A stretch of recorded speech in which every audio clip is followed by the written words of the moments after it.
tanatología nos ayuda a recuperarnos de muertes, de pérdidas, nos ayuda en nuestros duelos, pero también sé que nos ayuda a bien morir, como dicen algunos. Sí, esa es la parte verdaderamente importante de la tanatología, porque los temores fundados o infundados cerca de la muerte son y mucho para quien sufre, pues la idea de muerte asociada al dolor o enfermedad. Ajá, sí.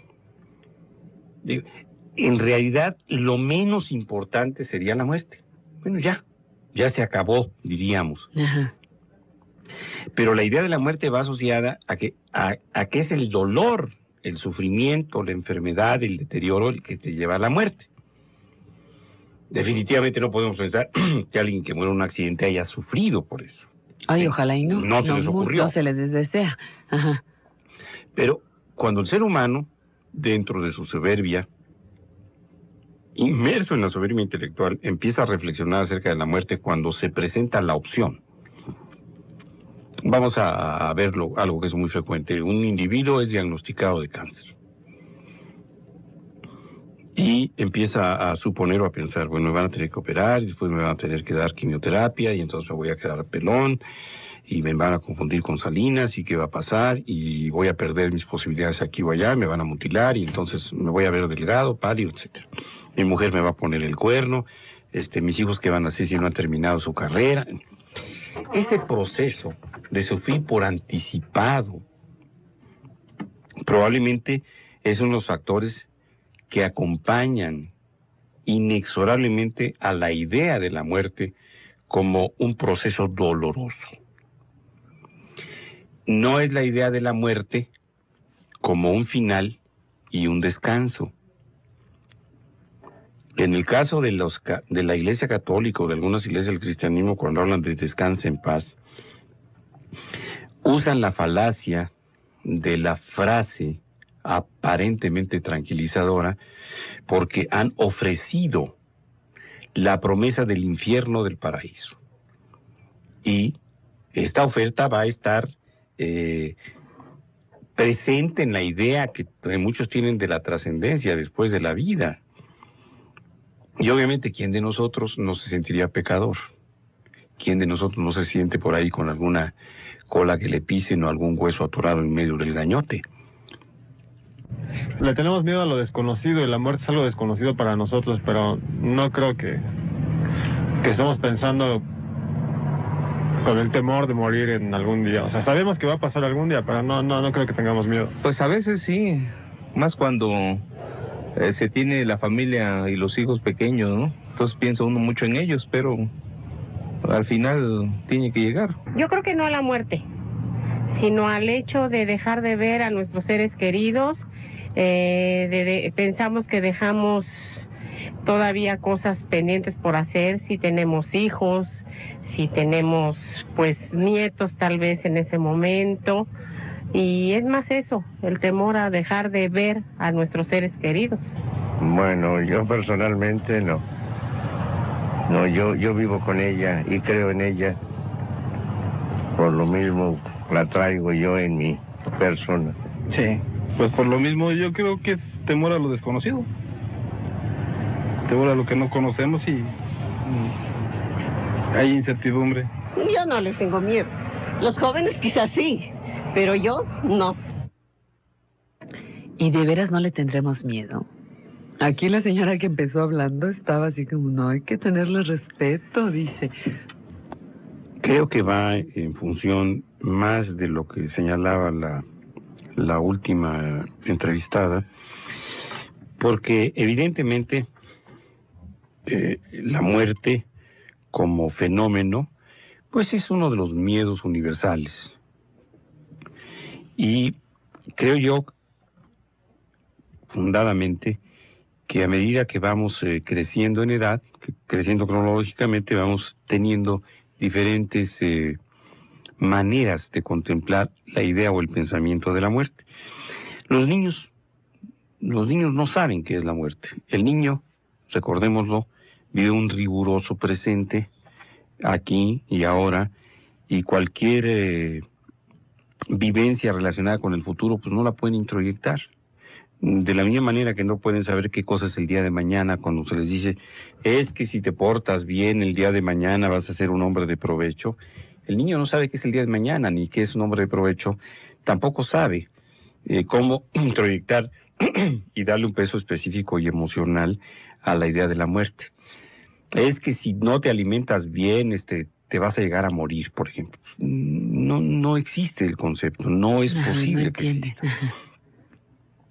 En la adolescencia o primera juventud que tiene síntomas absolutamente normales, como lo hemos señalado en su momento en estos programas, como la inestabilidad, la impulsividad, la búsqueda de la sexualidad, la búsqueda de la personalidad, en fin, pues uno de los grandes retos y que se asume con audacia es también el temor a la muerte. A todos nos preocupa cómo en los jóvenes parece no haber nunca, de los nunca, una relación en su pensamiento entre peligro y muerte. Oye, es que es muy peligroso que te vayas a Acapulco con tus amigos este fin de año, porque ¿cómo se van a ir en ese bochito que ya está todo viejo? ¿Y dónde van a meter a 6? Y además seguramente se van a ir tomando. Llegamos. Oye, pero es que es muy peligroso, mira que ha habido este accidente y este incidente. Y no tiene ningún peso sobre su advertencia. Si el chamaco o la muchacha tiene un automóvil y lo vemos manejar alta velocidad, también se lo podemos decir, oye, con cuidado, que manejas como para matarte o vas a matar a alguien, tampoco importa.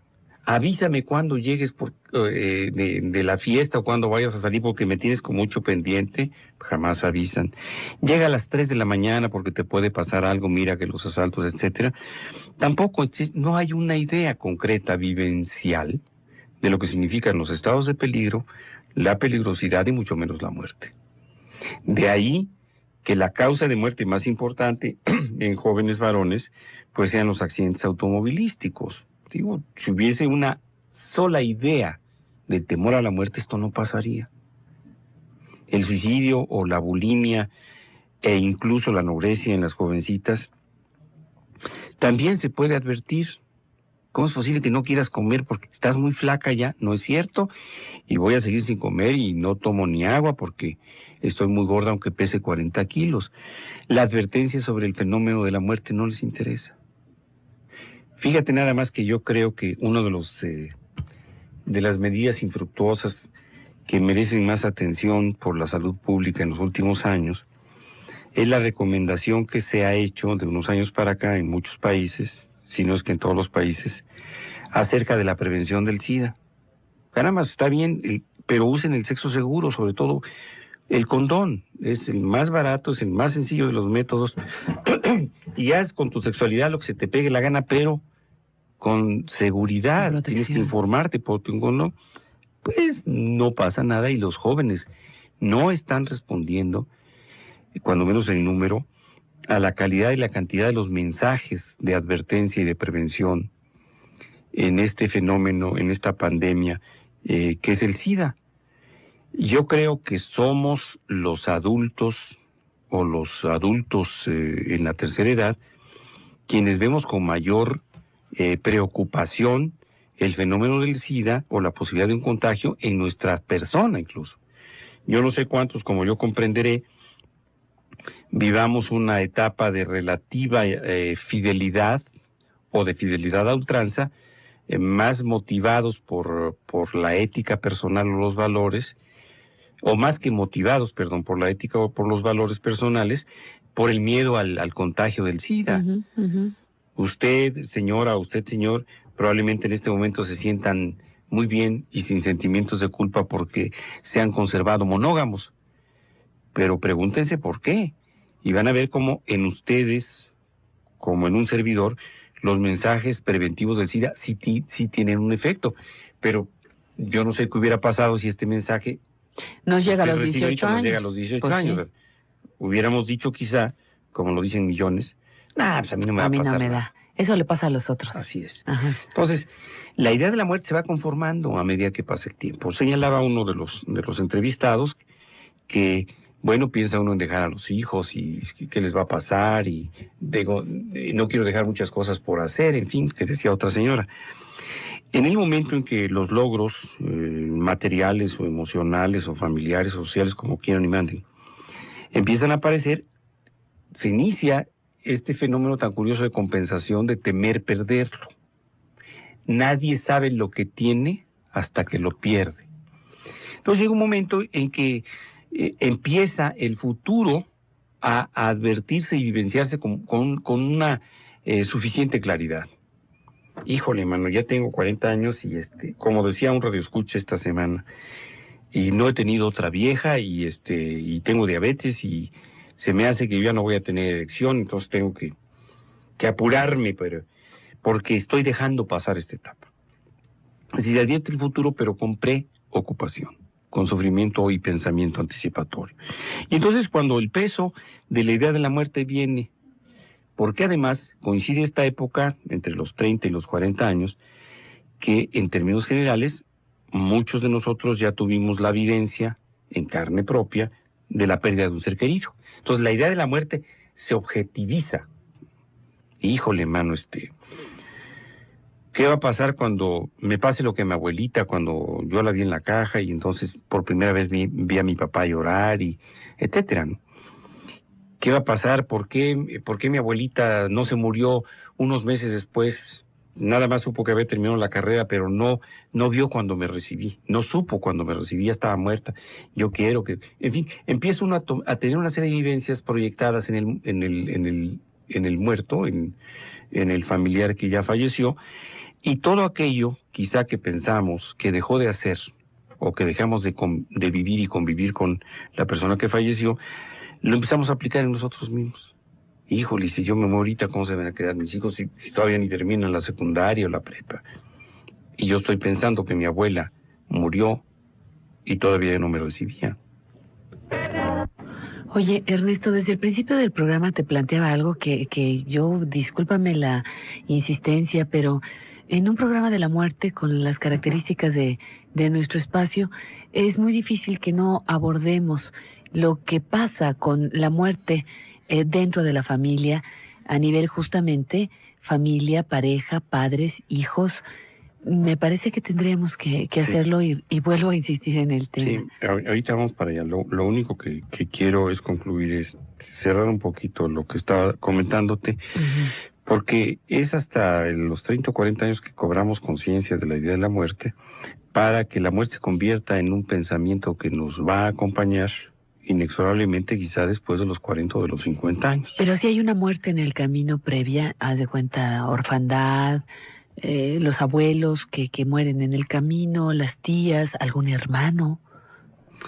Bueno, te avanza marca, en eso. Por supuesto. ¿Tienes un curso intensivo? Así es. Mira, yo viví una experiencia muy importante con uno de los cofundadores de los grupos de la corriente 24 horas de Alcohólicos Anónimos. Un compañero, un abogado muy brillante, yo creo que muy hasta dulce en su trato, y del que nos preocupaba a otros que tuviese siempre el temor de sufrir un infarto, siendo él bastante joven, y que tenía un cuidado de su persona extraordinario desde su llegada a Alcohólicos Anónimos. Y en alguna ocasión, el otro cofundador me sugirió que yo lo viera como médico. Y llegó este hombre y me dijo que, por favor, íbamos a hablar, pero que no me atrevía yo ni a pedirle unos análisis, ni a mandarle una inyección, ni a auscultarlo, porque le tenía pavor a cualquier medida médica que fuera posible. Yo le dije, mira, él se llamaba Guillermo M. Decía, mira, Memo, pues si tú tienes tanto temor a sufrir un infarto, se va a hacer necesario primero que yo te ausculte para saber si hay alguna evidencia de que tengas un problema cardiovascular. Voy a perder mis posibilidades aquí o allá, me van a mutilar y entonces me voy a ver delgado, pálido, etcétera. Mi mujer me va a poner el cuerno, mis hijos que van a hacer si no han terminado su carrera.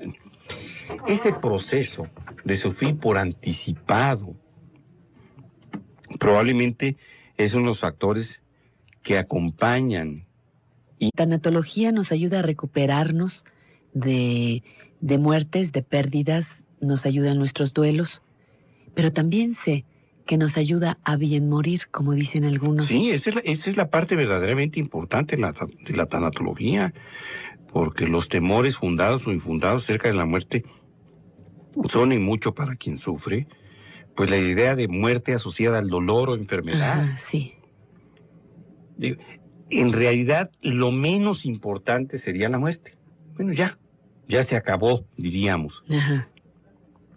Pero la idea de la muerte va asociada a que es el dolor, el sufrimiento, cuando se presenta la opción. Vamos a verlo, algo que es muy frecuente. Un individuo es diagnosticado de cáncer. Y empieza a suponer o a pensar, bueno, me van a tener que operar, y después me van a tener que dar quimioterapia, y entonces me voy a quedar pelón, y me van a confundir con Salinas, y qué va a pasar, y enfermedad, el deterioro, el que te lleva a la muerte. Definitivamente no podemos pensar que alguien que muere en un accidente haya sufrido por eso. Ay, ojalá y no. No se les ocurrió. No se les desea. Ajá. Pero cuando el ser humano, dentro de su soberbia, inmerso en la soberbia intelectual, empieza a reflexionar acerca de la muerte,